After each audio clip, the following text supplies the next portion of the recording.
Yang mulia para pemimpin ASEAN, Bapak Ibu, para pebisnis di kawasan yang saya hormati. Setelah 20 bulan menghadapi kesulitan besar pandemi COVID-19, saat ini kita melihat harapan baru.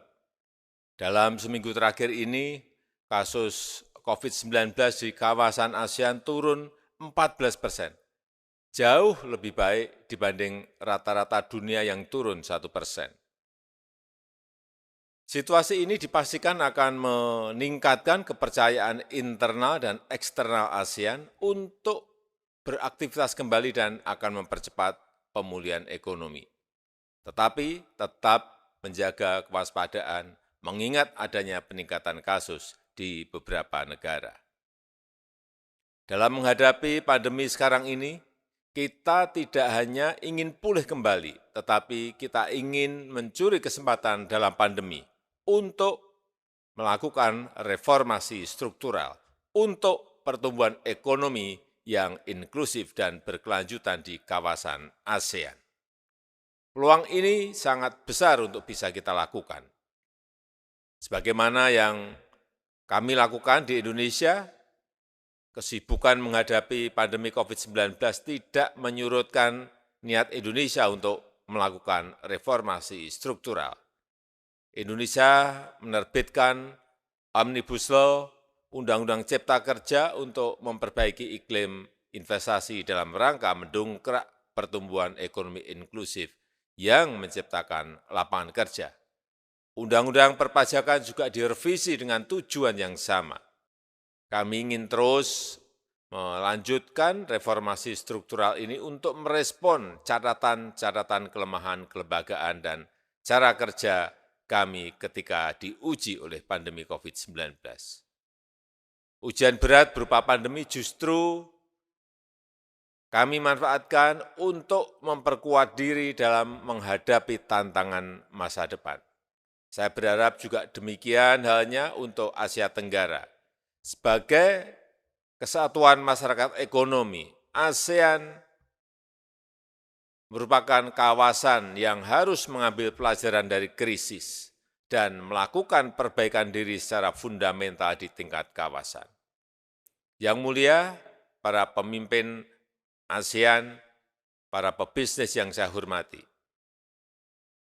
kesamaan visi, semangat, berkolaborasi, dan kebersamaan langkah merupakan kunci utama kebangkitan ekonomi ASEAN.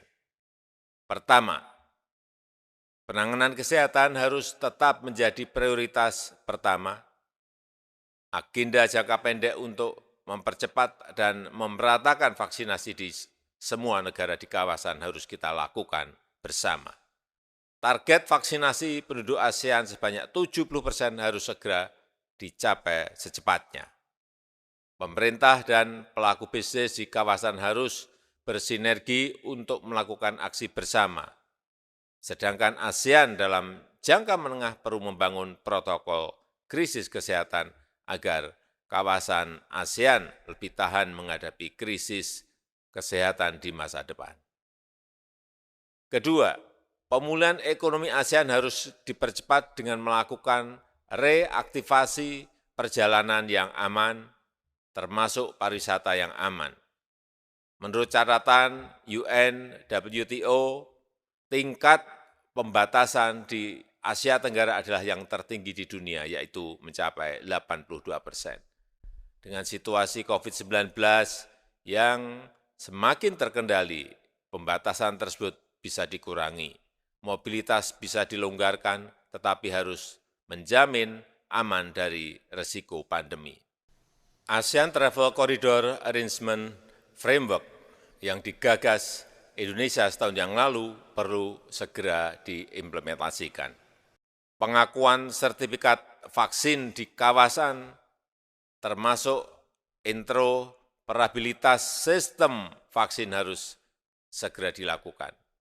Pengaturan travel bagi masyarakat yang telah divaksinasi dan sehat negatif COVID harus dibuat. Vaccinated travel lane di kawasan.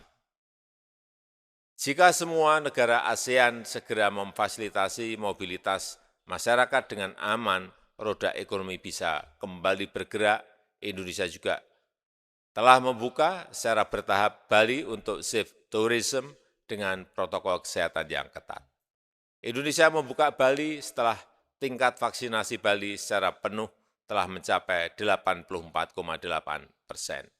Indonesia akan membuka secara bertahap wilayah yang lain yang tingkat vaksinasi penuhnya melebihi 70%.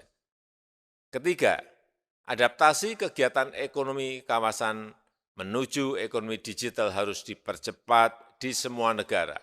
Teknologi digital menjadi solusi yang paling efektif dalam menyiasati keterbatasan pergerakan dan tatap muka dalam kegiatan ekonomi masyarakat. Sebagai kawasan dengan pertumbuhan internet tercepat di dunia, potensi ekonomi digital ASEAN sangat besar.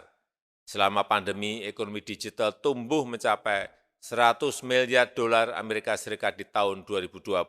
Hal ini menjadi batu lompatan kemajuan ekonomi di kawasan kita. Indonesia mendukung ASEAN menjadi sebuah digitally connected community. Pemerintah Indonesia juga telah menyusun peta jalan Indonesia digital tahun 2021-2024 sebagai panduan strategis perjalanan transformasi digital Indonesia. Nilai ekonomi digital Indonesia juga sangat menjanjikan, diperkirakan mencapai 124 miliar dolar Amerika Serikat pada tahun 2025, setara dengan 40% total nilai ekonomi digital Asia Tenggara. Saat ini Indonesia memiliki startup sebanyak 2.229, kelima terbesar di dunia. Indonesia juga memiliki 1 dekakorn dan 6 unicorn, dan kami membuka peluang investasi sebesar-besarnya di sektor ekonomi digital di Indonesia. Bapak Ibu sekalian, ekonomi kawasan ASEAN bukan hanya akan pulih kembali, tetapi juga bisa melakukan lompatan kemajuan serta tumbuh bersama secara berkeadilan dan berkelanjutan. Langkah cepat bersama dalam penanganan kesehatan, reaktivasi perjalanan yang aman, serta akselerasi ekonomi digital yang berkeadilan menjadi gerbang bersama untuk pulih bersama dan maju bersama. Terima kasih.